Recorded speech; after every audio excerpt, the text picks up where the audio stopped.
Guys, what's going on? It is 8 p.m. on Tuesday night on the East Coast. That means that it is time for Proper Royals Live.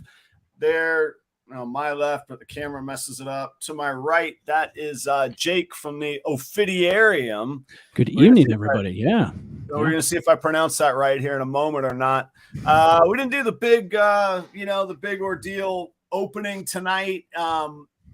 For just a really quick laugh, the week that I write a show called Why So Serious, FWC goes, hold my beer.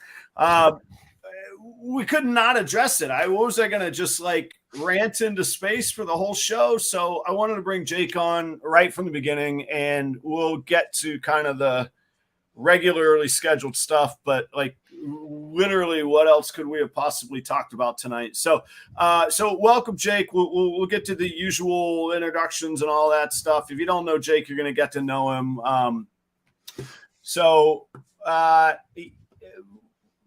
think everybody knows what went on. If you don't, and I'm not going to shame anybody if you don't, maybe you were out doing stuff with your family this weekend or whatever. I'll keep my commentary for just a moment because I have plenty of commentary. But so FWC, that's the Florida Wildlife Commission, who's our governing body of. I hate to even acknowledge them as wild animals because they're not. They're far removed from anything wild. The ones that we're keeping, anyway. They govern. They're the governing body of wildlife animals in Florida. And at certain tiers, you need certain licenses. And for example, I have a class 3 license that allows me to to display and show the animals. You can actually own the animals without the license. But if you want to show and display them, you have to have the license. FWC shows up at this facility, and the short version is that they euthanize 34 animals. And when I say euthanize, and I put it in quotes that way, many of these animals were shown to be still writhing and suffering because they have a literal hole in their head that had just been stamped and punched there. And as if that wasn't bad enough, and there are more nuances to the circumstance than that, FWC 3, and I believe there was 4 actually, 3 on camera and a 4th officer. Literally, the Florida Wildlife Commission, and they're there enforcing snake laws, don't know how to identify that either something is a boa or it is not a Burmese or a reticulated python. And they killed the pet boa of this guy, and he'd had him like 10 years. It was pregnant with 32 babies. Like, it's just an awful scene, and it was caught on video, and that is what is catching fire. There's been horrid moments from FWC before, but the video is what's catching fire. What you saw it in Pennsylvania, clearly you see it all over Instagram. Yeah, it's everywhere, and I think it should be everywhere because I think it is. Not only is it terrible what happened, but from what I've seen of their response from the FWC is kind of a joke in and of itself. They're like, I saw a comment where they're not even addressing it. They're just like, calm down with the chats there. And it's like, really? That's your reply? Like, I know exactly what you're referencing. Yeah, they were like, we have rules about what could be said in the comments. That was like their insensitive. Yeah.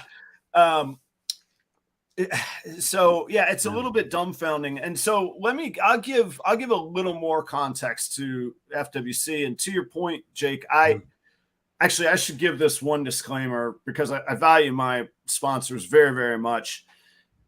I can't promise that what I say tonight or what Jake says tonight represents anybody else other than our own opinions. I don't want anything to fall over onto my sponsors.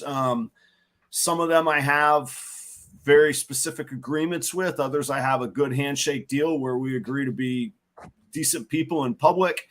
I don't think I would cross that line, but I just have to say, like, if something I say sets you off, don't take it out on them. It's not purposeful. I'm not.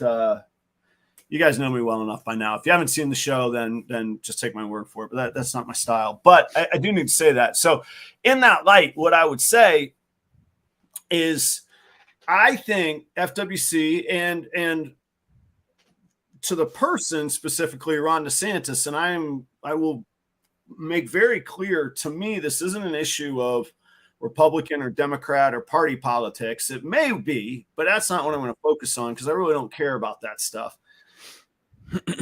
DeSantis appoints the FWC leaders, and they make their own laws. They're not elected. They're not vetted. It's frustrating to go to those meetings because they can hear you out, but you don't really have any sway on those meetings. So yes, showing up in volume makes a difference. I'm not saying that. I want to make that clear, everybody. However, it leaves you feeling helpless because there's the dictator in the big chair going, yeah, we're coming for your animals. So it's a little bit, it's more than a little bit frustrating. So that's one of the contexts. Another of the contexts, which I agreed to, I don't agree with, but I agreed to, is when I agree to take on a Class 3 license, I surrender warrant search and seizure protections of the Constitution. No. They now, because I have that license, can come and go as they please. And hey, it's part of the deal. Fine. I have nothing to hide. You guys know, hell, I live stream my facility 24/7 if you want to check it out. I have nothing to hide.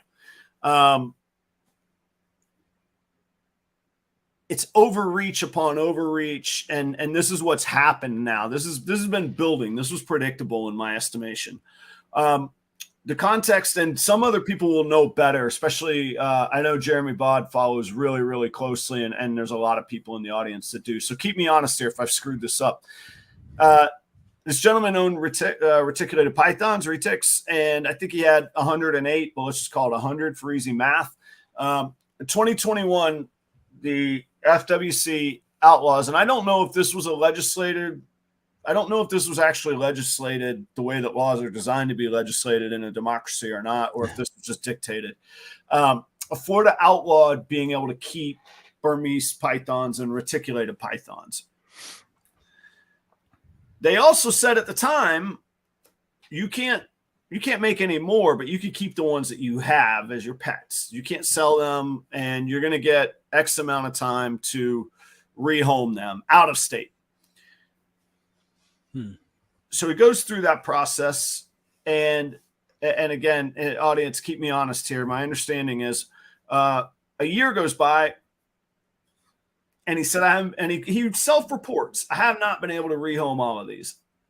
FWC says, okay, you're going to put them in a very specific FWC mandated storage, reptile storage warehouse facility, another person's facility. I don't exactly understand that mandate. But they had to be microchipped. So all of these animals were microchipped. They were all in secure cages. They were all accounted for. And the guy had self-reported that he wasn't able to move them. And they said, thank you for doing that. You need to keep them here for a year. And again, I don't understand the time frame and all of that. The 1 year comes up, they show up unannounced and they kill the snakes. And then on top of it, they mix in the boa and kill that boa. So why I made a point of saying it's not party politics here, I don't think anybody thinks, I mean, if you're anti-big government, well, that's on one side of the line. I don't know anybody who goes, I'm up for such big government that you can come and go as you want and kill animals. Yeah. You know what I mean? I can't see that. Their officers aren't trained. That's obvious. Yeah. We're not asking you to know what the localities of different boas are, or what a super pastel double het tri-stripe desert ghost is. It's a boa or it's not. It's a binary, So it is overwhelming, and it is an overstep of bounds. Did I mix up any details in there? No. Sounds right to me. Yeah. Okay, so to bring us back on track, yeah, Lindworm says will be very telling in the coming weeks and months to see how much accountability the FWC takes. So what I see happen a lot, especially in Florida, but just in general, is the people at fault, or however they see themselves, the party in question, I suppose we should say, relies on the outrage to wane, and then something new comes along. Again, distracts everybody else. Yep. Right. I'm going to try and stay away from specific people or, again, party politics stuff. But we've seen this model. There's something outrageous, and give it time because there'll be something else outrageous, and we forget about it and we get numb to it because there's a lot of outrageous crap out there right now, and I'm really trying to watch my mouth tonight too for the whole PG or PG-13 kind of deal. So that brings me to my thought is, how do we make sure that this outrage doesn't wane? And I think that's where we have, when I say we, I mean our community, and anybody who has a voice. Because Lord knows we could post stuff on Instagram. We're good at doing that. I don't know how good that does, but I'll tell you why I think it's important here in a minute. So we could post stuff on Instagram. So I think it's a challenge among us, even if it's just the people watching, like our own pact, that we don't let this go away. No. I think we got to be willing to repost this every 2 weeks or a month for the next year and a half. I think this is the inflection point where we can finally say, hey, all you people that are like, any only a dead snake is a good snake, you listen to that owner when they tell him his boa is dead. Yeah. You might get on the snakes aren't for me bandwagon, but nobody should suffer through that. No, that was such a gut-wrenching part of that clip too. That was tough to see. That was anybody with half a heart would understand that was his pet, that was his dog, that was his cat, that was his whatever, it just happens to be a scaled pet, Right. And it's there's no faking that. There's only a few times in life people make those kinds of guttural noises, So here's my grand message, my grand thesis, if you will. If FWC is appointed people, they're not elected. If they dictate laws versus legislating laws, and we could go into the political science history of all that, but I think you guys know what I mean. Representatives of the people, voice of the people, representative democracy, and it goes through a proper, levels of the houses and then is signed into law. If they don't have to do that and they're not elected, what in the world are we to do? That's where I think that we hold the people that can appoint them or that are affiliated with the person or persons that can appoint them accountable. And so I have two schools of thought, or two paths of thought. If you're in Florida, you should start at the most local level that you possibly can, i.e. your county commissioners. And if you have a class 3 license, you're probably claiming revenue and expenses on your taxes. So you're a tax-paying business owner. And you talk with your county commissioners. They might not listen, and I have a thought on that too. Then you can start with your state representatives. So just like federally, we have the House of Representatives and the state Senate here in Florida. You have state representatives. My county, St. Johns County, has 3: Cindy Stevenson, Paul Renner, Bobby Payne. Then there's a state senator that represents us as well here in St. Johns County, and that's Travis Hudson. And then we go up to the people that are at the biggest level of the state, sort of the presidency equivalent, the executive branch of the state. And that's Ron DeSantis, which I think most people are familiar with for reasons we'll get to in just a second. But the lieutenant governor is also an elected official. The attorney general, has to have a big stake in the FWC fight just from the lawsuits we know of with USARK, right?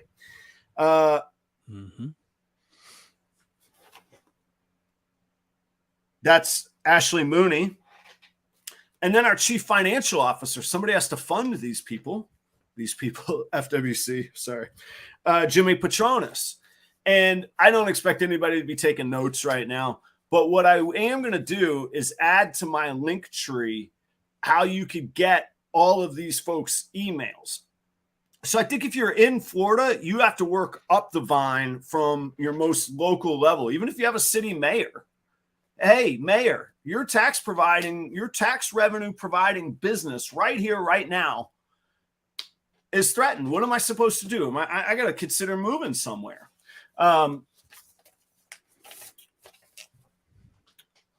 So I think that's the one way that we start and we go up, because they might not have control over FWC, but they have the ear of the other people that do.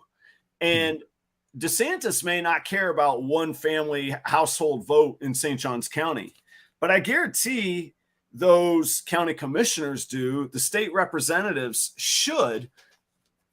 And I think it's really important that we acknowledge how much they want, like, and I say this with equal opportunity towards politicians. I think politicians have a certain baseline ego that is larger than the average person's. And at some point, you got to be able to connect the value of your vote with how much they want that role and to some degree their ego, and you play to that. Money also plays into that. I'm not a donor, and for the record, I'm a registered independent. I'm not beholden or labeled to any party. But I am a tax revenue providing citizen of St. Johns County, property owning for that matter as well. I could take that elsewhere. I could go, and maybe they would want that. And maybe that's what DeSantis would say, but I bet those local people want to know how they can help business owners, how they can keep good business in St. Johns County. So I think that's important if you live in Florida. If you don't live in Florida, which most probably people watching don't, but I don't really know. Here's what I really think too. Don't treat this as a Florida problem. And I think everybody realizes that. I think everybody realizes Florida is this weird litmus test for our reptile industry, right? I think we have a really nice benefit to Ron DeSantis's presidential desires. I think it's a great time to leverage sending an email saying, I'm not a constituent, but if that's how you're running that place and you think you're going to get my vote, you need to change your stance on FWC, because I'm a tax-paying, business owning, or intend to be, or I'm one of the millions of voters and constituents that you are going to want to count on when it does come time to run for president. And I think you send that to his campaign. I think you make posts like that and tag him in it, whether you would vote for him or not, aside from your political beliefs, just on this topic. And I believe, I don't know this to be a fact, but I believe it to be a fact, how issues trend in polls and how they poll affects their decision making. I don't really think DeSantis cares whether somebody owns a snake or not. I think it generally polls well among who he's trying to attract. If we could swing those polls, and this is a gruesome enough video and a gruesome enough event that has taken place, and enough mainstream media is getting that, I think we can swing those polls and see a loosening and a reorganization of FWC, especially with the strength of USR. Jake, thanks for humoring me. I invited you on, and then I just started running. But no, I didn't want to interrupt you. There's a lot to be said. Yeah. Am I off my rocker? Am I just like pie in the sky here? And you could tell me if I am. No, that's okay. But I mean, I think that's the most logical thing that you could do. And I mean, everybody needs to understand how to do that, in what manner to do that. Like, if you're gonna be inflammatory in your language and stuff as you're communicating these things, you could be stern and you could be serious, but you don't have to be ridiculous that you're given the opposite end of the spectrum of being somebody who's ridiculous. I don't know what you want to call it, but yeah, like, careful how you talk to people, just in the sense of you draw more people with honey than you do with vinegar, or flies with honey, Right. whatever that saying is. But yeah, I would agree with you. I think it's important, and I got to say this really carefully because I'm not saying it about anybody, and I do think it takes. I truly think change takes all different voices, but for me, rarely do I listen or take seriously the loudest, most boisterous person in the room. I usually listen to the rational and the reasoned person, and the reason behind that being, I don't think that we can make great decisions when we're furious. At least not good decisions about the thing that infuriated us. We can use it to drive us, but I don't think that we can. I think we have to be level-headed in this approach. And if we're not there yet, I get it. I'm not knocking you. I get the outrage. A lot of my friends were like, I don't own retics, so it's less personal to me. And I don't mean that as in I don't take it personally. I do. But there were people that were much higher level of truly hurt. Yeah. And so I say that carefully. I was serious when I said I put some thought into this. This is a I use this as a leadership and a management book, and I talk about. I actually use it as not as a war study or a military book, but as a conflict resolution tool when I work with restaurant managers, because as you might have heard, people are kind of jerks out there these days, especially in restaurants, especially in the time of COVID. I feel like I'm a preacher. If you look on page 18 of The Art of War, turn your pages. Yeah. It says the consummate leader cultivates the moral law and strictly adheres to method and discipline. Thus, it is in his power to control success. We have to be disciplined and methodical here. And we cannot we have to balance what I just said of not being furious and outraged with not letting the outrage wane and disappear and go away. And so all of that rolled into a bundle for me. Oh, and sorry, I should say one thing too. When I feel overwhelmed and when I feel, just down, for lack of a better word, I work. I don't know if that's healthy or unhealthy, but I go do work. I feel like I'm being productive. I feel like it gets my mind working in a productive way. And I really, this is bigger than this statement, but I never want to be like just complaining. Like, I don't think complaining does much for us. Now we need to get things out. We need to go through our stages of processing. So complaining is part of that. Yeah. But once that's done, I like to get down to work. So that's kind of where I hit last night at about midnight when I was like, all right, what are the steps I can actually take to actually hope to affect change? Because screaming into the Instagram choir of believers is one thing, because we need to maintain the outrage. Getting to the people that have no idea that this is a problem or this happened, those are the people we got to reach, I think. That's a good point. Yeah, just you said like the closest people around you, like that's your friends who aren't even in the hobby, who are around you, your neighbors and stuff like that you interact with outside of the reptile hobby. Explain it, like start there too if you're going to try to affect a lot of people and stuff like that. But yeah, you're right. Like nothing good ever happens from a knee-jerk reaction, and you can't let that be the only thing you do is react and not try to come up with solutions after you have your period of figuring it out. But right, rarely you're gonna talk things out with the dude after you punched him in the face. Generally, you're gonna do one or the other kind of thing. And and I would understand people wanting to. I'm not advocating that. We're not gonna go punching anybody in the face. I think the third prong of doing something, to go back to maintaining sort of the outrage, but also being careful about being the loudest person in the room. And I'm going to include myself in this. I'm not talking about anybody else. I'm talking about myself. If I were to go up against somebody in the FWC to use that colloquial, that's almost as hard to say as Ophidiarium, colloquial expression, I would be playing checkers and they would be playing the Queen's Gambit. This is their area of expertise. I can want it really bad. I can be pissed off really bad. I'm not going to know the legal ins and outs of what they know. I'm not going to know that to use that same expression. I'm not going to know the gambit that they're playing here. That's where USARK comes in. Absolutely. Yep. That's our amazing resource, and they're expensive, good lawyers that are on our side.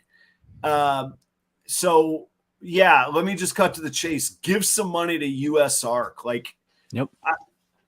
I don't know. What's a good, like, how can I run a disc? Like, you want to buy something from me and you show me your USARK donation? Like, I'll do like a 25% match. Or, I don't know, man. I'll just give you a good deal. Just give them money. Like, let's not even make it transactional. Just give them money. I would say let's fundraise right here, but YouTube takes money off the platform. Give it to them directly to them. Yeah, give it to them directly. Don't super chat.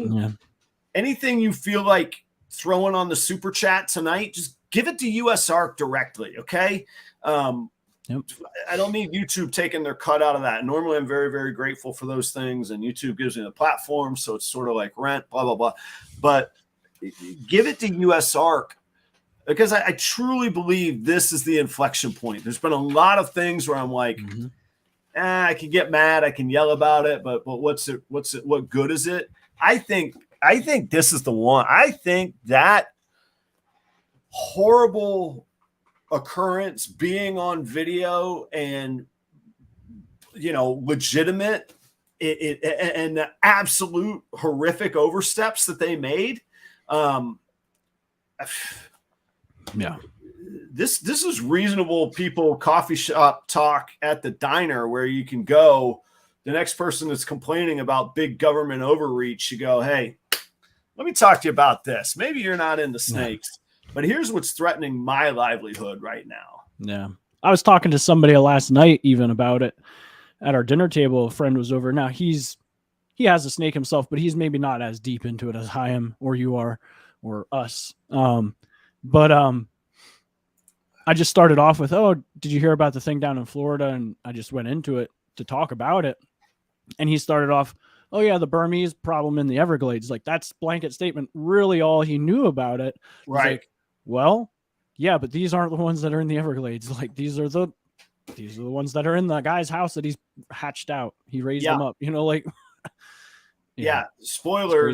It's not them, and they're microchipped. And they were told to be kept there by the people that came and killed them. Yeah. All right. Well, what do you got? What do we miss, guys? What do you got? Like audience? What do we? I hope it's helpful. I wanted to get it out, and it wasn't like we weren't going to talk about it. That's my outlook. I think something else to remember too. To steal a Chris Eaton quote, this stuff takes a long time, man. This is going to be a years-long fight. There's a guy named Eugene Bassett, and he stays off of camera, but he's a huge, like literally probably one of the biggest breeders in the United States. Like I bet he has, I think he said he has something like 20,000 snakes. I mean, yeah, right. I mean, like, and he's been at it 50 years and that sort of thing. But he's on the USARK Florida board, and he doesn't get in the spotlight. He doesn't. He's active in Florida at the shows, but as far as social media and that stuff, he's not very active. I know Eugene because he bought Jeremy Baud's USARK donation, which was a guitar that I had made, and Eugene sought me out because he wanted to know the history of the guitar. And that's a really complicated story. But why I say that is I'm not good at being the screaming mad guy. I've just told you I don't like complaining. So like I can't wear that hat. But I asked Eugene, what's the temperature? What are things at? And I haven't talked to him in a month and a half now. Maybe it's 3-4 weeks. Anyway, let's call it a month. And he says basically everything that he said for a year and a half that I know, well, about a year that I know him now, is whichever side wins this lawsuit, the next side is going to appeal it immediately. And whoever wins that one is going to appeal it immediately. And this thing is going to go, this is going to go for years. It's not going to be easy. And FWC is going to try and flex. And then the USR guys and ladies and the guys with their brains are going to show and demonstrate the unconstitutionality of the behavior of FWC. So as bad as, and it was horrible what we saw, I don't think in general that's the general operating MO. That's probably redundant if we translate the Latin, the MO of FWC. So I don't know that it's like tomorrow that it's all going to crumble or that we need to pack up and move from Florida. This has to be a long, ongoing fight. And that's where I'm saying they're playing chess when I'm playing checkers. I'm like, it's all done. We're done for. And you know, all of our emotional things, when this is a long drawn out process. The foe is ready for a long drawn out fight. USARK is prepared for that. And, you know, now again, I apologize to USARK or Eugene if I am misrepresenting anything. That was a conversation between two people, and I probably shouldn't even brought up his name in that. That was a personal conversation.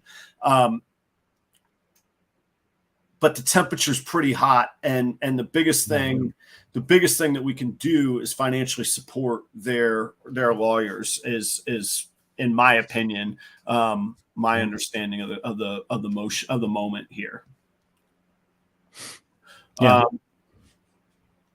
Jessica, who I have the utmost respect for, it's time to start protesting in Florida, staying legal, but begin malicious compliance, death by 1,000 cuts or emails. I don't know what FOIAS are. What is out the wazoo and consistent series of lawsuits. Yeah, I agree, and I agree down to a person. So I'm vending in Kissimmee this weekend at a Repticon. On my table is going to be a QR code of here's all the email addresses that I feel you should send a note to, expressing your outrage for the recent actions of FWC. I know FWC will be there to inspect my animals at that show. We're going to have that awkward moment. Freedom of Information Act. I got you.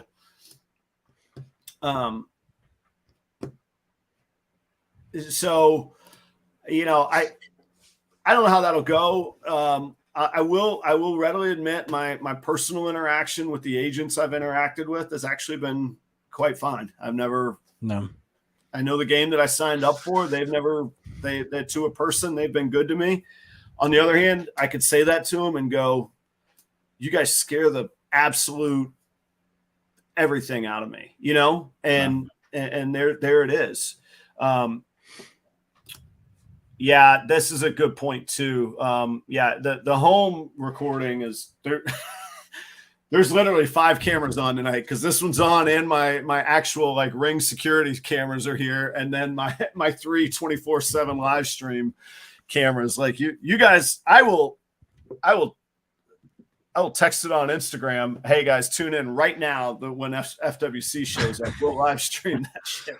Yeah. But I mean, I think I am going to record it at the show as well. And I mean, I'm not here to instigate anything to a person with them, but they have to know that there has to be pushback. And we're tax-paying constituents. We fund them. This is sure. Yeah. You know, this is part of the deal. Hey, Jesse from Musical Pythons brings up a really valid point. And he said it better than I could have said it. USARK and US Florida are different funding outlets. Mm-hmm. USARK Florida needs the support at the moment. And this is one of those moments that isn't USARK doesn't need support. They do. But USARK Florida is sort of in the triage right now and needs that support. And Jesse's exactly right. There's how can I put this diplomatically? Because I don't know it to be a fact. I don't know the details on it. the national funding doesn't necessarily, or put it this way, everybody has different opinions on how equally or the places that it flows to. And USARK Florida feels that they could use a little bit more. We'll put it that way. And that's my understanding of that situation. But yeah, Jesse, very good point. That has got to go to, we've got to support USARK Florida as well. What also too, I've heard people explain, like, just being a member at the lowest tier, just having your name as account to this body, this organization, that in and of itself is helping, versus if you have 100 people who are represented in this USARK Florida or whatever, instead of having 10,000 or whatever, it speaks a little more, just the number in itself, regardless of the funding, not to disclude the funding. But yeah, like, just, I think it's like $3 a month is the lowest tier. Like, it's not expensive just to join at the lowest tier. It's very attainable. So, like, don't feel like you're having to fish out a lot if you're not capable of doing that, you know? Right. Yeah. I agree. And I think that goes to the same point of what I was trying to say earlier about showing up at the meetings. We might not be able to actually legally do anything at the meetings, but them going, oh, there are these people out there. Yeah. Those people are out there. I think that there's value in that, whether we're speaking, yelling, protesting, seeing them in our USARK identifying shirts, I think is very important as well. Yeah, PCF brings up Funny Royals brings up a good point. You know, it's our right to police them, and obviously we do need it. Yeah, it's touchy waters. I mean, it's so ironic that this past week I was feeling like, before Thursday, I was feeling like, man, everything's gotten so serious. I just wanted to breed ball pythons and make cool Instagram reels. Like, that's what this show is going to be about this week. And here we are. But it's that important to us. And yeah. So thanks for hearing me out. I think, sorry. If you're in Florida, and Jake, you just mentioned, you know, we do have different resources and we do have different abilities to commit to different things. And when I say we, I don't mean you and I personally. I mean everybody in general. The next meeting is May 10th and May 11th, and it's in Miami. Is my current problem. That's 350 miles away from me. It's 2 days, and it's in the middle of the week.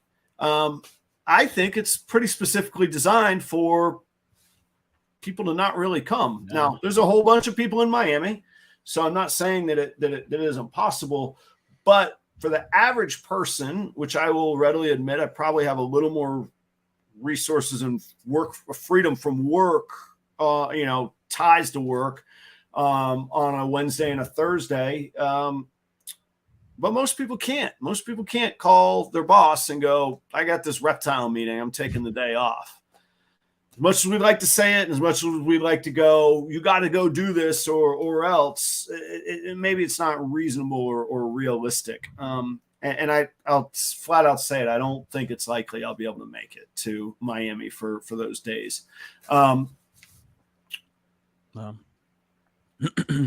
So, but it is May 10th and May 11th. If you're in South Florida anywhere and can make it, please do, for all the reasons we've talked about.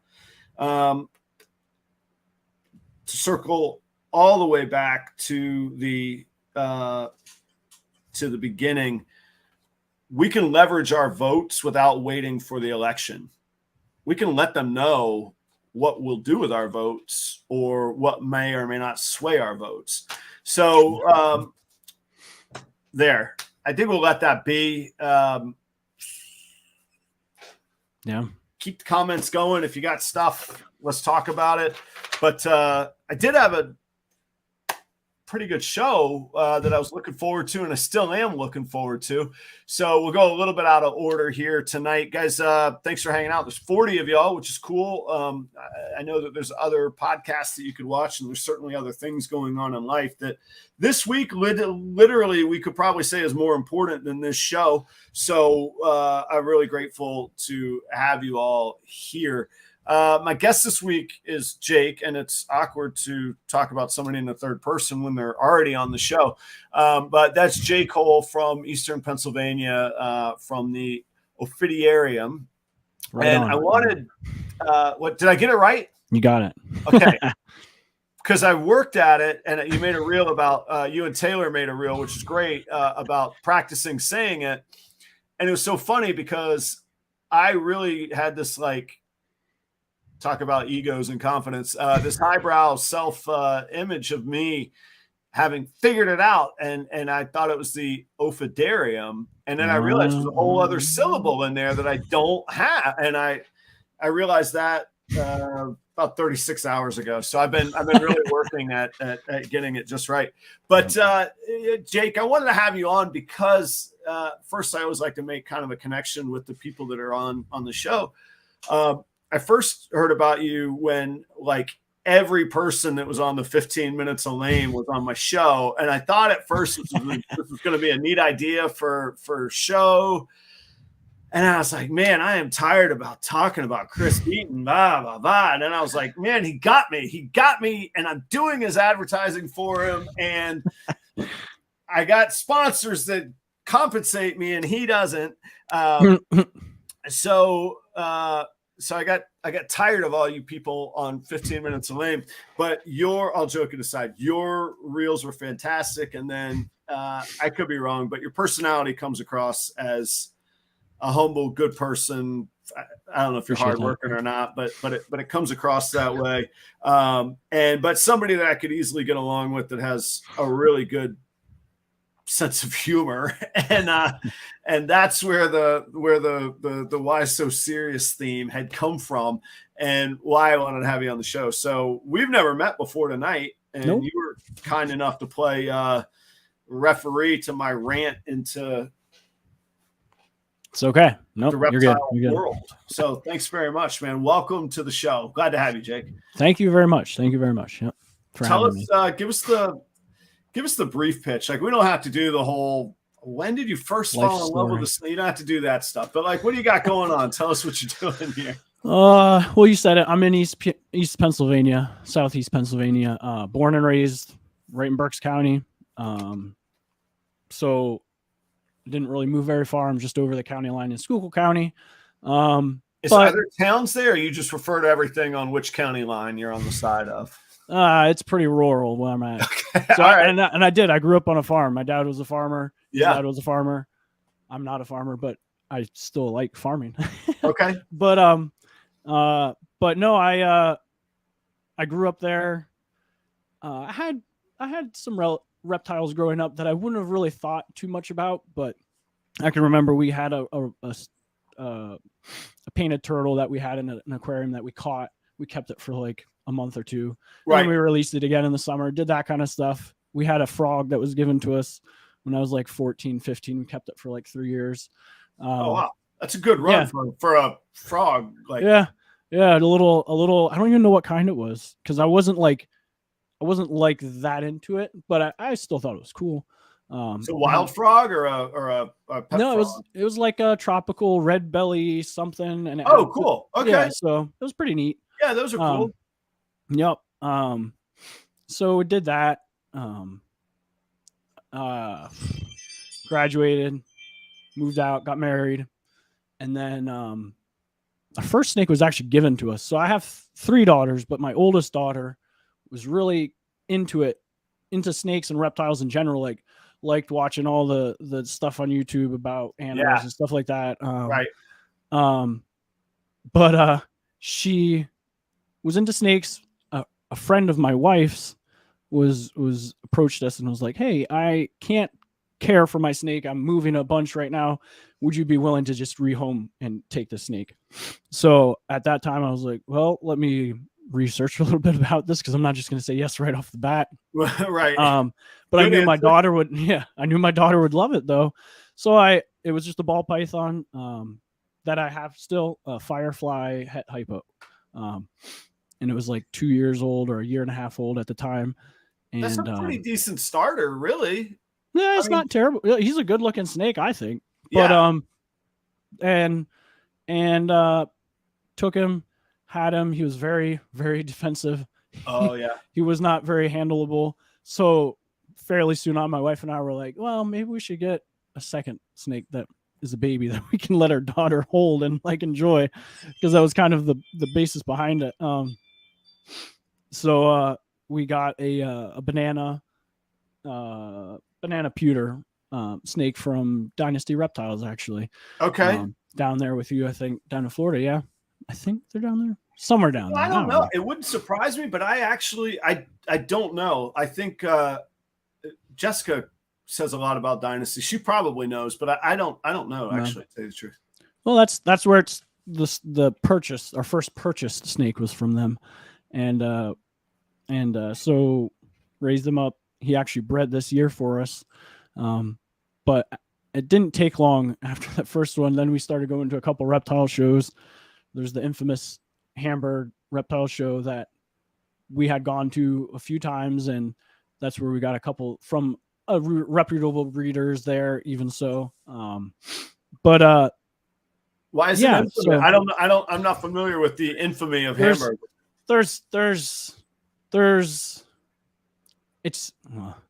It's a very old reptile show, so in some senses it's a little old school. There's a whole host of animals. It's a little more like a flea market than a reptile show. Oh, okay. There's animals of all sorts. There's venomous, and there's alligators, and in Pennsylvania it's like the Wild West, where you can get whatever you want. Nobody says no. So that's a little sketchy in and of itself, but it's really not that terrible. It's just there's a lot of stuff there. It's a little crowded, and just did you know, wash your clothes before you get back. Oh yeah, right. Yeah, strip down in the backyard before. Yeah, okay. Yeah. Literally in Florida, you can have an ostrich with less restrictions than a ball python. Okay. Anyway, now what's the other like ostrich like bird? The cassowary or something like that? Those you got to have a permit for. That's where they draw the line. It's like, that's funny. It's like, Yep. Yeah. All right. So so this Hamburg show, I feel like I want to go check it out, man. Just tread lightly. Nick's Dynasty is in Miami, Casey says. And shout out to Casey. He's a great supporter on Patreon of mine. So Casey, thank you. So the Hamburg show, you get your banana. No, I got him from Dynasty, and then I just got a handful of other ones from there from a guy, John, I think is his name, but he's from Triforce Morphs, which he's got a really nice collection, from what I could tell. He has some decent stuff that he's been working projects and stuff for a few years, but I've gotten some stuff elsewhere as well. Not solely from Hamburg, but yeah, there's a lot of variety there too, which if you're just interested in seeing a lot of different species, there's a lot of different species that are going to be there that not all the other ones around would carry. But I mean, yeah, hold back racks there. Yeah, tell them the truth. Yeah, I really love like gritty, dirty dive bars. Like that's where you're going to see a good punk rock show and meet, like, you're going to meet people of not of character, but characters there. And that's where I like performing in those places, because the stage is kind of removed from the craziness of the crowd, you know, so you can just watch it all. And I love that's what Hamburg sounds like, the dive bar of pet meets or you know, shows. I'd take that as a comparison that's fairly accurate. Okay. There's a bunch of other ones around that are a lot nicer, I would say. Just to be honest about it. I'm not trying to down anybody, but I mean, personally, I hear you. There's some others around that are great ones too. But I would love to get to some of these national reptile shows like the NRB, yeah, that one. Yeah. Insert acronym. But I'd love to get out to Tinley, maybe. That would be awesome. I don't know. There's just a lot that I have here that doesn't overly allow for that, with 3 daughters who are younger daughters, and so yeah, I'll get there eventually. It'll right. happen, but Right.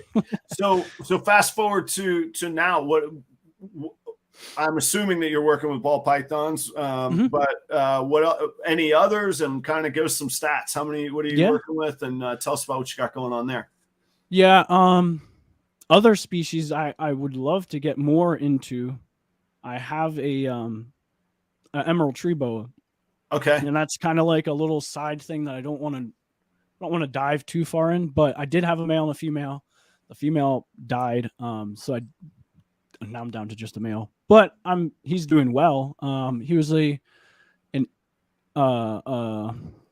imported, so he wasn't a captive bred.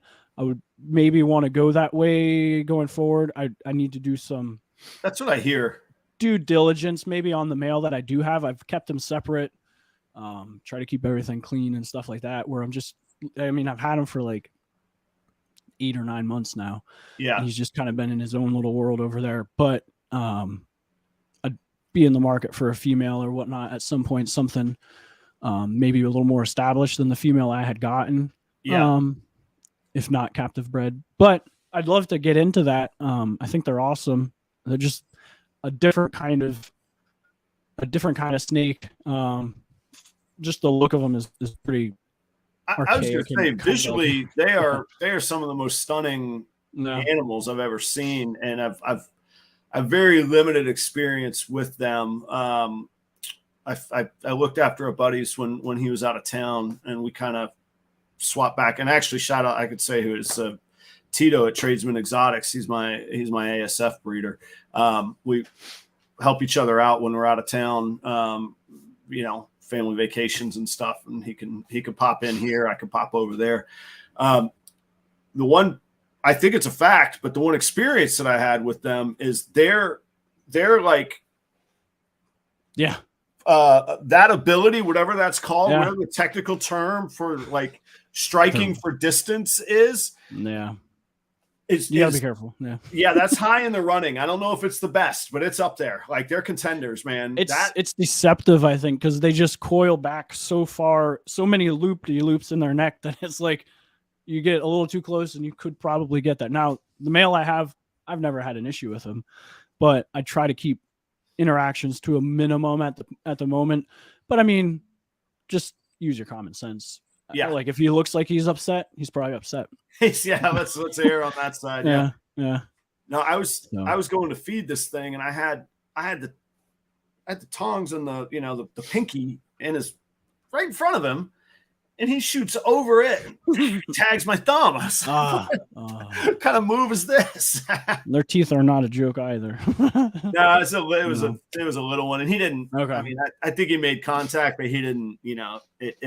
I'm being a little more dramatic, but he got me. I mean, he made contact, which that was the length of the tongs, man. So yeah. So that's the other species of snake I have. I do have a leopard gecko. Nothing overly impressive, just a pet leopard gecko. But yeah, I would like to continue to go a little more in the direction of maybe a couple more species that I'm really interested in, versus maybe just going hardcore ball python one thing. Okay. So that's kind of the direction I would like to go. Not that I feel like I would be boxing myself into a corner, but I'm interested in a lot of things. There's so many things out there that are so cool. I'm in a Patreon with Mark Hager, who's the Texas chondro guy. Yeah. And he's got a collection on him, as well as just information to share, and he's a great guy. No, I know he's up at the top, and he shout out to Cold Blooded Cafe. He's one of the cold blooded the of folks. I think there's 7 of us officially, which I'm way out of my league with the other 6, but I'll take it. They keep me around, so fine. That's funny. Yep. No, So I'm in there. Eventually, at some point, I will get into green tree pythons. Basically, from that, that was those three: ball pythons, emerald tree boas, green tree pythons. That's kind of where I would like to go in the direction. So I apologize. I thought we were talking about green tree python. Green tree pythons are the ones that I've never interacted with boa. Okay. Yep. So clarify on that. I'll be hearing from Tito tomorrow. It's like, man, you don't even know what you were dealing with. I was like, no, okay, got it. That's fine. Yeah, he's a good guy. I don't know. Ball pythons are it. I've got a dart frog, and we have one crested gecko, and those are just pets. One frog, one gecko. That's it, and a couple dogs. So there you go. Yeah. So I mean, I'm so new into this. Like, I'm at the beginning of everything, so I'm still in maybe like that honeymoon phase where like I'm just still like enamored by all these animals. It's just awesome to learn and just continue to like learn. Well, just learn.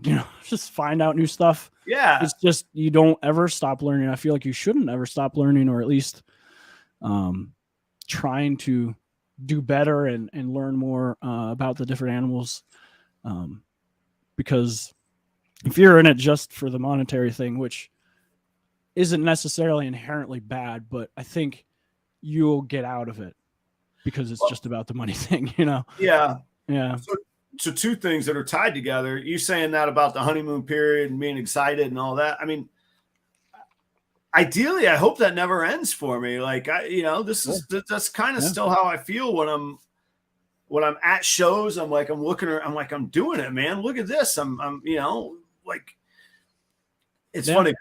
People give me a hard time, not a hard time, but they're like, man, that's a little bit of a crazy life you live, Adam. I'm like, yeah, just the way I drew it up. And I'm doing it. Like I'm not rich. I'm a highly questionable whether it's even good decisions, but I'm doing it and I'm learning and I'm figuring it out and I'm making it.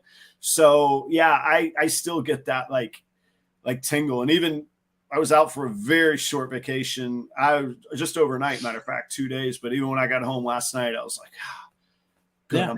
I'm back where I want to be. I'm back with my animals. Go check them out, make sure the girls are good. And actually fed a few last night kind of deal. So I hope it doesn't go away. And then to your point about if you're just in it for the money, I think it can be a business, which inherently is money financially driven. Sure. But if you still feel that way we just described, probably good things. You're going to check two really big boxes is what you're going to end up doing, I think. Yep. No, there's nothing wrong with wanting to make it a business. I would say I personally don't foresee me being anything significant for like 5 to 6 years. Like I'm just okay with that though. I have to be okay with that, Oh, and I think that I think that almost has to be the model. I think for myself, my goal was to get profitable, but when I say profitable, I meant 1 penny. Seriously, like I had to get to self-sustaining as absolutely quick as possible because it's expensive, man. And like, sure. Yeah. I do pretty well, but I've worked really hard for what I have. So I'm admittedly pretty stingy. So like $1,000 snakes don't compute in old Adam's head, not to mention double visual recessives, you're like, excuse me. But again, if we're going back to earlier, if we look at it rationally and not emotionally, there is an avenue where that makes sense and where that does. It's not totally insane to pay thousands of dollars for an animal. But that's an unnatural thought in my head. So my first goal, but it'll be my 3rd year before I do that, before I get to the I'm profitable kind of thing. And as you get further in, that becomes a murkier and murkier formula because of tax deductions. You can take what's the word? You can not amortize. It's depreciate. You could depreciate expenses. Then there's sort of the gray areas of the Venn diagram? Was that hotel stay for the show, or was that hotel stay because I wanted to hang out at a casino when I went to the show? Sure. You could ask these hypothetical questions or just tell your tax guy the answer. Talk that over with your tax guy. I'm not saying to do that, but so it becomes a murky equation, but it becomes viable. And that's what I'm seeing this year, which this will be my third breeding season of hatchlings. That's awesome. Yeah. Yeah. So then again, I've gone a little bit crazier than probably most people do in their first 3 years. And then there's other people that I think they've gone crazy and they're like, Adam, you're missing out, man. I'm like, that's terrifying. I don't know, man. Yeah. Like, so to each their own, for sure on that. So then, I mean, you've said a couple times that you feel like you're new and early. How have you bred before or hatched ball pythons before or not yet? I have one clutch under my belt at this point. Okay. And that was last season. In August, I had a clutch of 5 eggs, and they all went the way. All went all the way. They all hatched. They're all fine. They're all great. Good. All got established. So I was like, hey, 100% on my first clutch. That's a good start. Yep. But I had gotten that female and bred her within 6 months. So it wasn't like the whole experience of like babies. Almost everything I got as a baby. And then I got 3 that were from a lady locally who was trying to downsize, and she had a couple 2 females and a male that all together were its own kind of little project that made sense. And I was like, I'll trade my motorcycle for this snakes for these 3 snakes. So I did it. I don't know if that was a good decision, but I did it. I didn't trade it. I sold the motorcycle, but yeah, same thing. Yeah. But yeah. So I got that female, bred her last year, had it, and I think she's gravid again now. So I might have a repeat clutch on that same female, different male. But then I have a second female who I bred this year, so maybe I'll have 2 clutches. Yeah. Hopefully. We'll see. But, well, that's cool. And so my first year was 2 clutches. I've said over and over, maybe it's just me like preaching to me as my own choir, but getting that experience on a small scale and not getting absolutely destroyed by 10 clutches, because it's a lot of work, man. Like hatchlings are a lot of work. So it was. Yeah. I mean, my first year was 2 clutches. My second was 6 or 7 last year. I'm expecting, I put the over under at 13. I paired about 20 females this year. So it's going to go up. But let me tell you, if I had had those 6 or 7 clutches last year, my first year, I'd have been like, this is too much for me, man. I'm going to go. So how did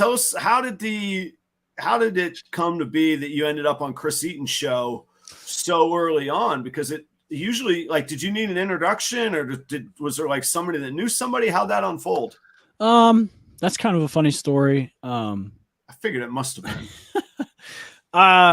So there's no introduction really. I just kind of inserted myself indirectly, I guess, if I was to admit to it. But I mean, first off, I think Chris Eaton has a great kind of thing that he does there too. It's its own thing. It's not what everybody else is doing, but it does center around just kind of having fun with it and palling around with all the ball python guys. Maybe he doesn't do ball pythons anymore, but I mean, all of his friends are ball python guys and all that. So, yeah, exactly. Yeah. So, but it stuck out to me just listening to his show and listening to his interviews and stuff like that. He just wants to have fun with it and let other people kind of not take it too seriously. You know? So I appreciated that, because maybe in the beginning I was kind of in that little bit of like, oh, well, I can breed these snakes and maybe I can make money off this. Holy moly. And I was like, I just got over my head a little too much at the beginning, to where when it didn't happen, I was like, I got to just step back and really know why I was so cool with having these snakes, because otherwise I'm going to get not enjoying it, or whatever you want to call it. So like, discouraged or whatever, you know. Yeah. So, but then listening to the Snakes and the Fat Man, I was hearing all these 15 minutes of lame interviews and stuff like that. And it was probably like a year I'd been listening to his show or whatnot, and the competition was up, and the different people, the different contestants or whatnot this past year were all doing their reels, and they were great. It was hilarious. I loved it. It was entertaining. It you know, it was great. It was fun. It was good for our for our community and our industry. It was really good. Yeah. And I think the winners, Chris, Stephen and Courtney. Yeah, I think they did great. Like, it was awesome. They did. But I made a reel just on the first day, like, as if I was just like down and depressed, and then, oh wait, I can go vote for this. Oh man, I'm gonna like super excited. So it was just like a goofy reel that I made that I found it funny, so I made it. Whether or not everybody else I thought would think it was funny, I still thought it was funny, and I tagged Chris in the description or whatever with the Snake and the Fat Man. I was like, I don't know if he's gonna laugh at this or think that I'm an idiot or what, but I did it, and apparently it was funny, and so he asked me to be on the show. So that's kind of the long and the short of it.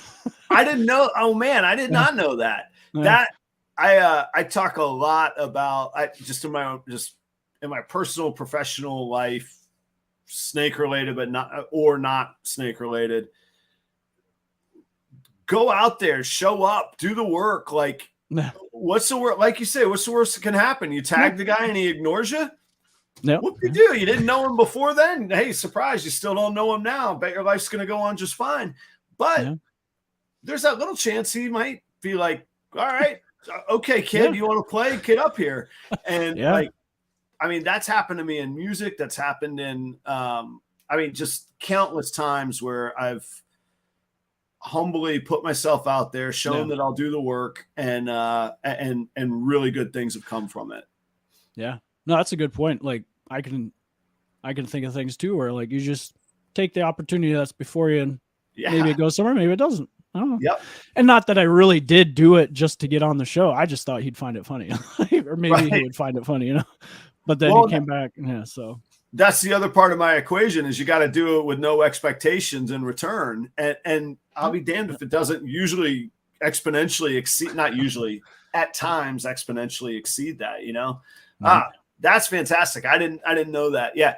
Chris has been a very good dude to me. Jeremy Bod introduced Chris and I, and he said, all right, come do the 15 minutes deal. And I was like, all right, cool. And we had a filming date, schedule, this and that. And I truly don't remember. It was probably on my part, but we had to reschedule. And then whoever it was the first time, it was the other person. The second time we had to reschedule. And then,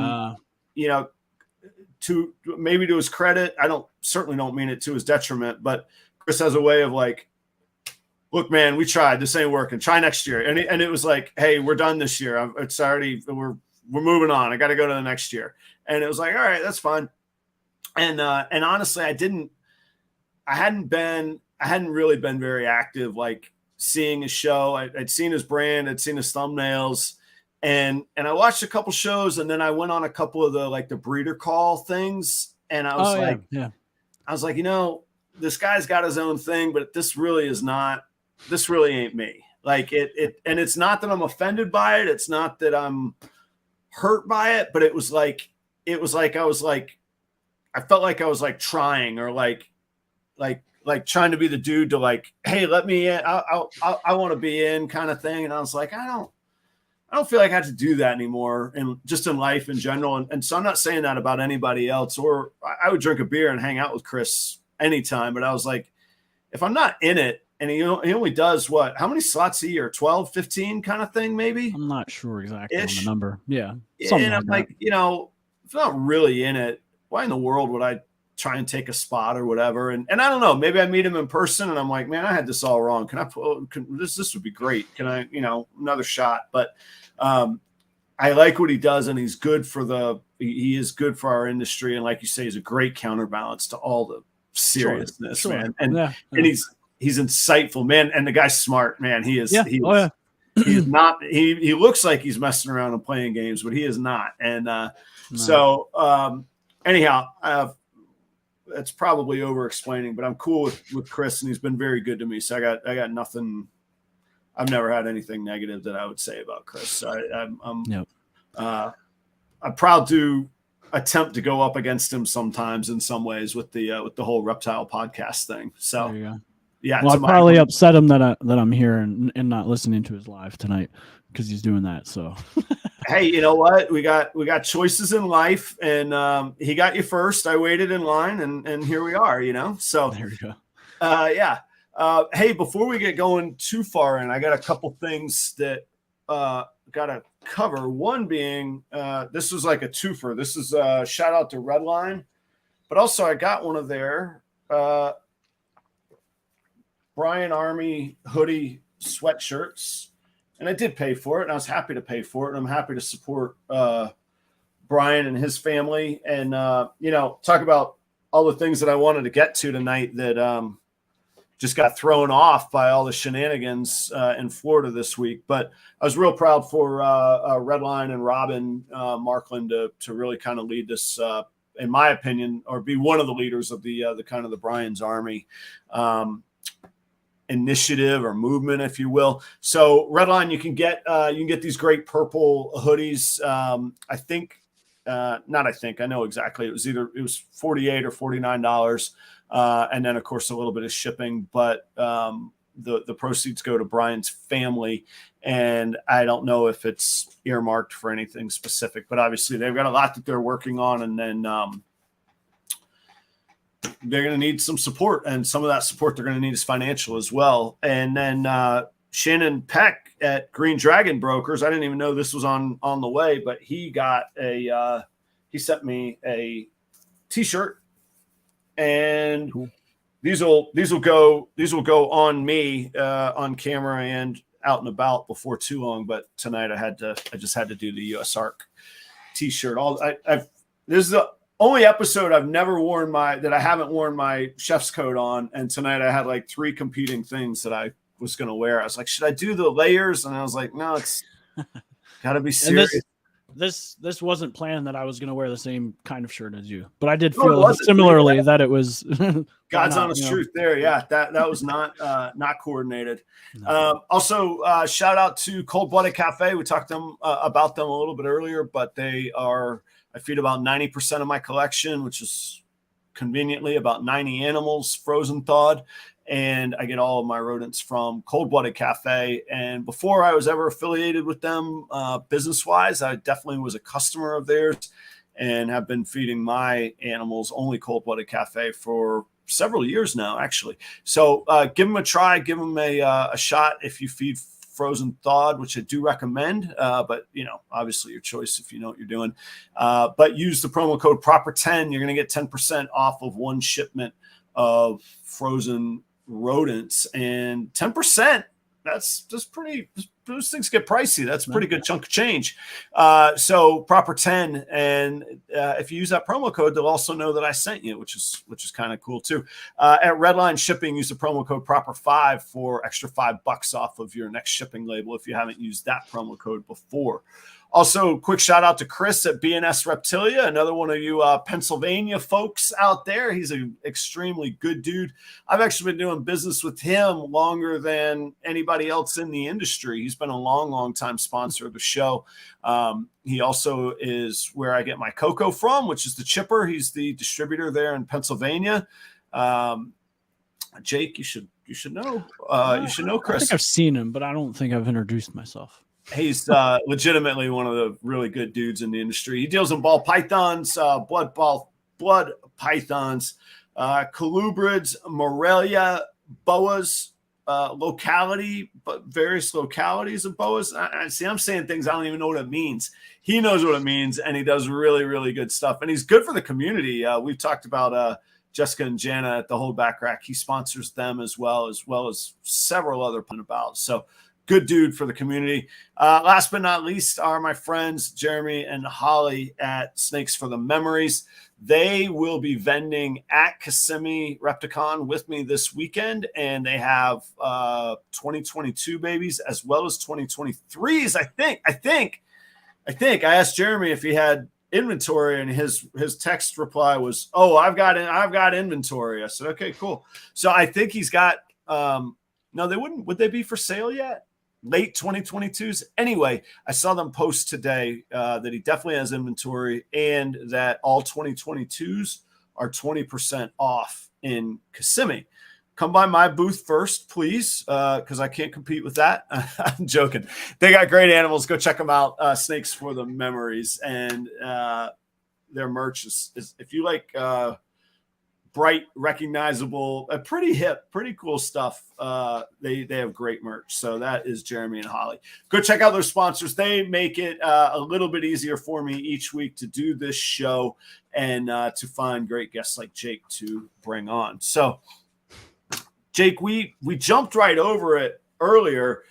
You said your dad was a farmer, and maybe his dad. I'm not sure. Is that what you? What do you do outside of snakes? What's the you? What does Jake do? So I went to Votech in high school for precision machining. To be a machinist, tool die maker. So that's what I went right into the work field. I didn't go to college right away or anything. Yeah. Got a job right here locally. And I stayed at that job for like a year, and then now I'm working where I'm at for like 11, going on 12 years now, as a machinist. So yeah, I'm in a metal foundry. We make raw steel alloys and stainless steel stuff. So that's what I do for a day job. Yep. I'm trying to remember who it was, and it was somebody in my family. And I know who it was. It was my uncle. But I was there at Thanksgiving with my son, and he had it was a jack is what it was, but it was a very small jack. It was maybe 4 or 5 inches high. And my son says, "Yeah, what's this, Uncle Jonathan?" He says, "Well, that was my like final project to get my accreditation or certification at the machining the machine school." Is that the right way to say it? Or there's schools, there's certificates and different stuff like that, qualifications. Yeah. Yep. So, but yeah, he had a little jack. Anyway, I was like, I wouldn't begin to have an idea of how I would form metal and intertwining threads that bear weight and all of that. So that's cool. Do you focus on anything particular, or is it like a certain vehicle parts or especially? So what I do specifically, so we just make raw materials. So they get copper, nickel, carbons, whatever. They make the steel into ingots. They take slices off of it, samples and stuff that they give to us down in the testing lab. So the fancy term for my job title is a metallurgical laboratory machinist. So that sounds a little more formal, but it's testing the steel quality. So I make machining different test samples out of it, utilizing multiple different types of machining equipment, CNC, manual machines, all sorts of different stuff like that. But yeah, so it's been a good job. That's where I have to be serious. So this reptile stuff, I want it not to be serious. I want it to be fun and enjoyable. Yeah. That was the core of me. I needed a freaking break, man. Like sometimes in life, all you want is just a break. Like you just like, man, just give me a break. That's all I want. And reptiles did that for me, man. Yeah. I could close everything else out, just caring for these animals. And I absolutely treasure, like, I know it sounds crazy, but I treasure my cleaning and time. I think clearly. I don't have anyway. It's a nice break. That metal purity quality testing. That's some serious Pennsylvania stuff. Like that's old school. Oh, yeah. That's old school Pennsylvania, right? Yeah. I mean, the company I worked for, it's Carpenter Technology. That's just the name of the guy. It's not wood, obviously. It's metal, but it's been around for like 140 years. It's one of the oldest metal foundries in the States. But it's not out west where there's Pittsburgh. That's a whole nother iron type city and industry. But it's same thing, same kind of stuff. Yeah. I mean, but oil and metallurgy. I mean, that's Pennsylvania history. Maybe some coal. Other than that, I mean, coal, big in coal. Yep. Yeah, interesting, man. That's cool, and I think I certainly hope I haven't, but I think the trades are so valuable. I think that finding that right fit, and I think, and I certainly have no desire to know this detail, but I think that those trades are they deserve to get paid, man. Like, guess what? Sorry, dude, you didn't sign up to be a plumber. Now you're going to pay the man who did. So deal with it, you know? And I think that applies to a lot of things. And I think I know when I was growing up, there was a pressure for college, and truth be told, in retrospect, it wasn't my thing. It ended up being restaurants, which was my own sort of trade vocation. But I did eventually complete it and get my degree from the University of Florida and all that. But it's a toss up as to what, I mean, going to college wasn't what I wanted to do, but I mean, multiple people, there was opportunities for me to go to it for machining specifically, but I looked at it, I was like, I could go to school for what I just did 3 years in high school of, and still come out with no work experience. So why not just go to work and do it there? You know? So, see, I wanted to go to college. I just didn't want to go to school, class, or I loved being at college. That was great. Not healthy, not smart, not I learned some things they didn't teach in school. But other than that, it wasn't. It worked out, and life works out, and it's good. But I think that's cool, man. And even like the snakes and stuff as a hobby. There's other things too that I was interested in, which was music, even, which you obviously also have that as your background too. But I played the clarinet and saxophone in high school all the way through. Cool. And I feel like I did well. Other people told me I did well, but I don't think they were just being nice. Because there's that. Right. There is that. Yeah. But a lot of people encouraged me to go to college for music too. And I was like, I could do that, but like, how sustainable is that? I don't know. Like, I just was like, let me keep that as a hobby where I can have fun with music and still have it as fun and not be my job, you know? So not that there's anything wrong with that, but that's just what I felt. So and that's a very fair point. It took me a long time to come around to that. First restaurants just flat out paid better. There was guaranteed income versus can I get a gig tomorrow, the next day, and every other, day of the week. But yeah, I loved music so much. So I had to work my way through college, and I did, and I ended up getting out with no debt, which was something I'm very proud of. But for a while, I quit restaurants, and I was like, I'm going to play music. Man, after like 2.5 weeks, I was like, I am miserable. I don't like music anymore. I'm playing the same 4 hours, the same drunks. Like, somebody threw a chicken wing at me. I was like, what am I doing, man? Like, I'd rather be in a kitchen. Wake up call. Yeah. I'd rather be like, if you want a crazy life, just go work in a kitchen in a college town, man. I had all the entertainment I needed. Like there was rock and roll had nothing on what we were doing. So I was like, man, and I didn't, all joking aside, I didn't want to hate music. And I was like, man, I faced the worst of restaurants and I think they're okay. I was like, I don't hate restaurants. I was like, I don't want to hate music. So it took me a long time and I love it now. So like now I play music's one of my 3 kind of revenue streams. So it's a very significant portion of my livelihood. Now I have a little more fun with it, a little more balance with it, a little more, I guess, life experience, probably just flat out maturity, I guess is probably the real answer. But yeah. So do you still play? Yeah. Here and there. Not much. Yeah. But I still get it out. Still do things here and there. Local community things maybe with my church here and there. Yeah. Just get it out to play, here and there. That's cool. So, well, and that's the purest. Like, I hear people when they talk about ball pythons, well, even if there was no money, we would still do it. That's how I feel about music, like, and ball pythons, but music, like, because when I was growing up, like my dad played, my family, you know, my mother played piano, my dad played guitar, and now they were divorced. I never heard them once play together, but they both did. Yeah, they both did play, and yeah, it's just a huge part of my life. My closest friends in life are through music. I met my wife when she was watching me play, kind of deal. Like, it's just there can't not be music involved for me. So.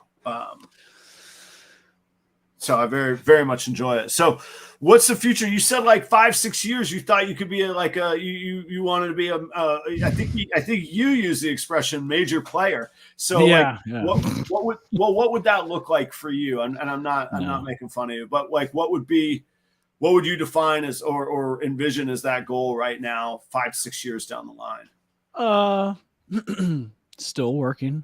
Yeah. Full-time job. All right. I don't really have intentions to get that crazy in it, that I would ever try to do that. Yeah. If it happened, whatever, but I wouldn't see that for even more. But itch just to see if just to know. I mean, who doesn't really? Right. No. Exactly. No, but I would say just kind of working with what I have and just seeing, because I'm at that point where like I'm still not sure exactly what projects I want to get into. Yeah. What do I want? Like, I have a couple of things that like I would like to kind of follow down the path with. But it's just kind of just continuing on, and maybe growing a little bit with experience and friendships and interactions with people, because this is one of a very few interactions, you know, with other people. Cool. But yeah, no, I'm just not a very outgoing person outside of, yeah, I'm just not very outgoing, honestly. but I don't know how else to put it. But I mean, I have a couple projects. Like I said, I like the hypo gene. I like, I think that's like, as much as some people crash it, I think it's a staple in some senses, because it is solid in some sense. You won't hear me knock it. I have several hypo projects. Yeah. But I mean, working towards double visuals, I have a hypo clown that I would like to do. I have a black lace type project I'd like to maybe follow that out for a while and see where that goes. It's not a big gene out there, but it's something kind of on the side that why not try to fiddle with it. There's calico. I like calico a lot. Yeah. But seeing where that goes. Yeah. I mean, it's just kind of seeing how things go and like just going with the flow of it. Like I'm not like trying to change the world. Right. You know, you don't have to be so serious, right? Yeah. Like, yeah. Have some fun. Yeah. I get it. I think I have a different angle and drive. I'm not saying I have more or less drive than you. I'm saying regarding ball pythons, I have a different drive than you. But it doesn't make anything more or less valid or valuable for that matter. So that's cool. And I hope you enjoy, and I hope you keep at it. And I hope you are a big player, and I hope you're a big player sooner than that, man. And like, so, okay, we got to get to the question of the hour. The Ophidiarium. Ophidiarium here. What that sounds like a sound your clarinet makes when you don't soak your reed enough. It's cracking reed. No, it's a mouthful, that's for sure. No regrets though. I like it. No. It's you. People know who you are from that name, man. I know, and a couple people, like when Taylor from Chakra Scales, yeah, when he did his little thing on it, I was like, man, I've made it now, because people are poking fun at it, and I love it, because that was awesome. Yeah, I laughed so much reels, just great. Like pirating your reel. Yeah, it was great. And then I couldn't help but reply back with my own. It was great. Spin on it. It was funny, but no, I mean, yeah. So what the word is a Greek word. more like an ancient Greek word. It's not like a modern word that they would use much, but they don't throw it around in slang. It's not like it's not Greek for the crib. No. So I mean, ophid is the Greek root for serpent or snake. Yeah. And then arium, like terrarium. Yep. It's like an enclosure or house. So it's snake house. It's kind of what it makes when you put it together. Yep. My brother his name is Gene, but he is the genius of the family. He's the oldest brother. So it all went to the oldest one. And but he's got this brain on him and words and reads, and just he's that kind of a guy. But he had thrown that word around when I had gotten our second snake, I think, probably. So he's like, "Oh, you're turning into quite the Ophidiarium over there." And I was like, "Quite the what?" I was like, "Where'd you pull that out of?" He's like, "Oh, right. You know what an Ophidiarium is?" I was like, "Actually, I don't." But put in a good word with your brother that you're like, "Hey, this guy I was hanging out with, he cited The Art of War, Sun Tzu. You guys, he's right there with you, man." Yeah, he's probably read it. Yeah. But yeah, so I mean, he threw that out, and I was like, "Okay, that's kind of funny," but didn't think of it. And then as we got more and we were starting to think a little bit more about it, making something out of this, I was like, well, what would I call myself? I was like, my name's Jake, which rhymes with snake, which I don't want to do that because it's just too much. Like, it's too overused. Right. So I have a funny story about that in a minute. Go on though. So I was like, how can I be a little more unique with this? And my last name's Hole. So it can't really be like Holy Balls or something like that. That doesn't yeah, the right tune either. Thank God. Thank you for the restraint. Like, yeah, can we let the balls names go? Like, just let it be. Yeah. So, but I thought back, I was like, my brother used that weird word. What was that? So I think I messaged him or texted him or something. I was like, hey, what was that word you actually threw around? He's like, oh yeah, the Ophidiarium. And I was like, okay, that's cool. So I looked it up and I delved into a little bit behind it, and I was like, that's kind of perfect, you know, the snake house. So it's stuck. That's what we went with. So nice. And lean to your right just a little bit. I think we'll oh, there you go, the other right. Yeah, I don't know which right is right on the camera angles and all that. So there's like the olive branch wreaths that you might see on a Greek sprinter. It kind of goes with that. My wife actually came up with some of that there. I had the general idea of like making the snake coiled in that kind of silhouette of a house. Yeah. And then she kind of put a more delicate touch maybe. And it actually works. I think it looks like nice. The hedges, the bushes outside the house. Right. I'm getting a jerk now.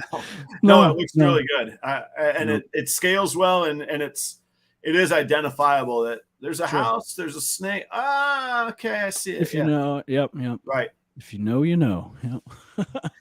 So speaking of like putting a good foot forward and like doing the work and just showing up and good things happen and all that. So I had a guest on the show one time, Ryan from, I think, Spartan ball pythons. And Ryan is new into ball python breeding. And this is all completely true. But Ryan is like a legend in the world of growing legitimate marijuana. Like, okay, legalized. Yeah, he has like 50,000 YouTube subscribers on the Grow Tent, the Growidarium, and so I think it's called Welcome to the Grow Tent, I think. And he was a guest on my show, and the time, I mean, he's a new ball python breeder, but what we were talking about earlier with USARK and FWC and blah blah blah, whether anybody's into weed or not, which I'm no good at. I like wine, and that's me. But the perception in the public campaign that the marijuana lobby went through from, say, 1990 to 2005, us reptile keepers could take a lesson from their marketing. I mean, seriously. I mean, they go from Spicoli to everybody wanting their tax revenue and one on every corner, right? I mean, this is incredible what they pulled off. So anyway, I get Ryan on, and I go to do my show prep to learn about him, and I'm checking out his stuff. And this dude has Kevin Smith from like Clerks, Mallrats, famous actor, director. Kevin Smith is cutting his opening promo. Hey, you're watching the Grow Tent with my this is my favorite weed channel. And I'm like, wow. Funny. So I asked him, I was like, how did you get Kevin Smith? And he's like, well, I just asked him. I just asked a whole bunch of like stoner actors, and he actually responded. And I was like, all right, man. I'm going to think of all the snake celebrities that I know. This is what I'm going to do. I'm going to go and I'm going to message all the snake celebrity people that I know. So I had this list, and like a lot of them are I don't tell many people this, although I'm coming out now. I have a real special spot in my heart for pro wrestling. So I'm like, all right, I'm gonna get in touch with Jake the Snake Roberts. This is gonna be primo on the list. Alice Cooper, he's a rock and roll guy. He likes snakes. And then I'm like Googling, and they're like, well, there was this one movie, so-and-so had a snake. I'm like, all right, they're getting a message. Britney Spears had her like albino Burmese thing. I was like, yep, Britney, will you all cut a promo for my my opening show? 0 for however many I sent out. Whatever, you pick your number, 0. Oh man. Yeah. But they have they like, there's these comic cons, but they have these wrestling cons that like super fans and cosplay people can go to and meet their heroes. And I'm into wrestling, but I'm not that into wrestling. But I see there's one in Jacksonville, and lo and behold, who's going to be there? Yeah, Jake the Snake, man. My man, Jake the Snake Roberts. So I call up my buddy, and I'm like, listen, here's the plan.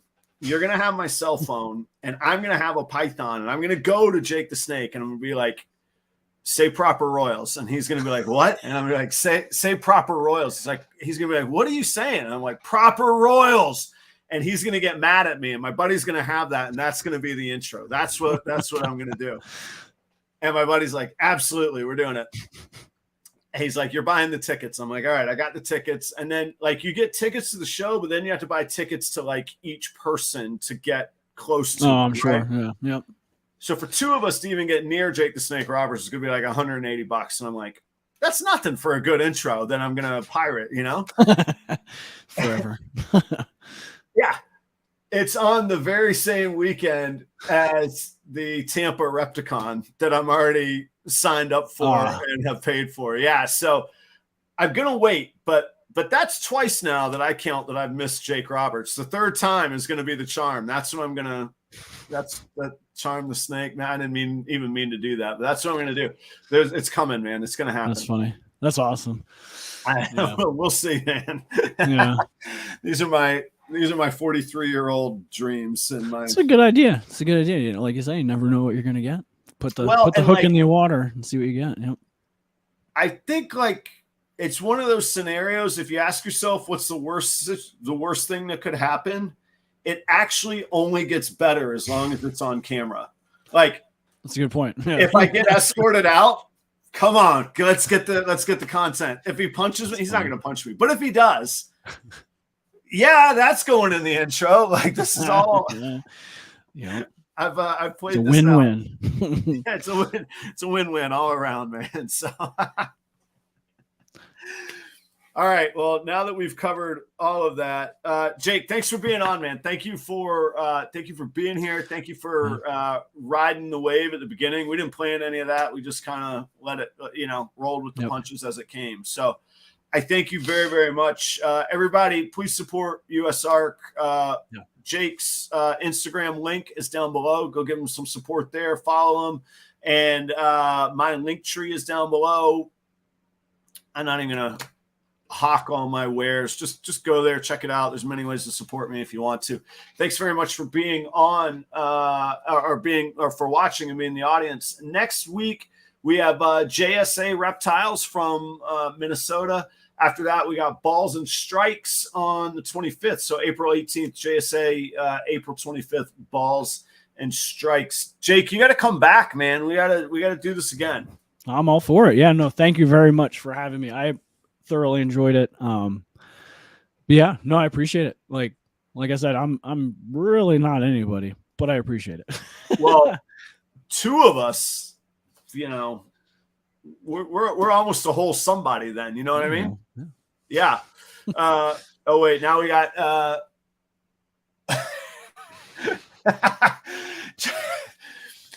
love how people are now playing out my Jake the Snake fail. He goes crazy on you, and then at the end you hit him with the Ric Flair woo. I'll tell it. I now that we've lost all the viewers because I've already said goodbye, I waited on Ric Flair one time, and I'm not going to tell that story, but I bring it up because I've often thought to myself, like, I need an ongoing saga. That's how you get people to tune in. You know, like you get these sagas and they're like, what's Adam doing this week in this world? Maybe just pro wrestling shenanigans could be my saga. And we could play out how to, I don't, this is not a good plan. Different podcast, I think. I'm going to get a neat intro though. One of these days, it's just going to be people yelling, what proper royals, huh? Yeah. All right. So Charlie, we got to compare Ric Flair stories. I'll just tell you the punchline of mine was Ric Flair screaming at me in a breakfast restaurant. That's 11 egg white omelet, not 10, not 12, 11. You got it, kid? That's what he said to me at 6:45 in the morning. He was full mode, full on 11 egg white omelet. That's awesome. All right, Jake, stick around just a second. Everybody else, I will see you all next week. I promise we will start on I hope we start on a lighter note. I intend to start on a lighter note. Support U.S. ARC, send Ron DeSantis your feelings about FWC. I will see you all next time. Cheers, everybody. I always give the big ending and I don't have the click thing ready. Here we go. I will see you all next time. Adios.